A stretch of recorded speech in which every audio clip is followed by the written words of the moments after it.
Hi everyone.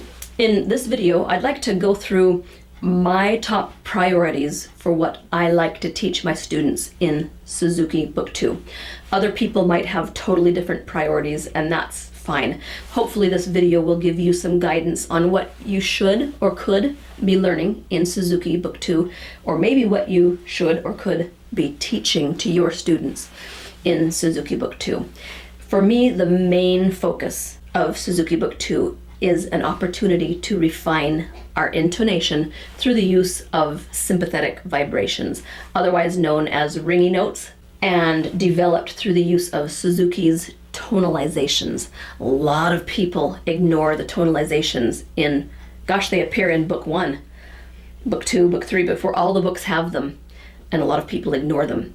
This is teaching students to produce a beautiful tone, yes, but even more, they're learning how to listen for that ringy sound of an open string when your fingered note is exactly in tune. Ringy notes. Every song in Suzuki Book 2 gets the ringy note lecture from me, and it's required that the student is nailing their ringy notes consistently before they can move on to the next song. When students master the use of ringy notes, their intonation becomes very accurate, their ears are trained, and their tapes can start to be removed. And that's a very exciting rite of passage for any student. My other major skill for Suzuki Book 2 is one that I delay. I don't approach it in Suzuki Book 1.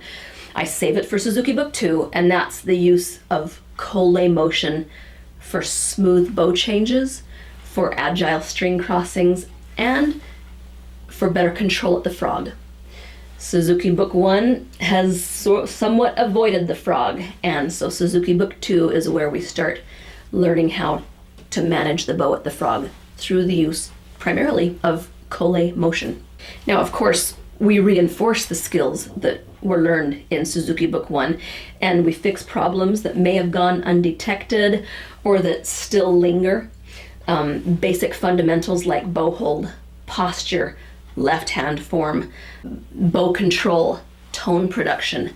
Sometimes students get to the end of Suzuki Book 1 and still don't have those basics mastered, so we make those a top priority in Suzuki Book 2. Now, in addition to those fundamentals, the ringy notes, intonation, and colle, and reinforcing Book 1, we also learn 2-octave scales and arpeggios in quite a few different keys, using quite a few different finger patterns. I start teaching students how to read music in Suzuki Book 2 because I want them to be absolutely fluent by the time they reach Suzuki Book 4. That's different from a lot of Suzuki teachers. I'm not saying it's right or wrong, but that's where I start plugging in note reading. I teach different types of détaché. Suzuki Book 2 uses a lot of hooked bows with a dotted rhythm. Think of the Two Grenadiers or Witch's Dance.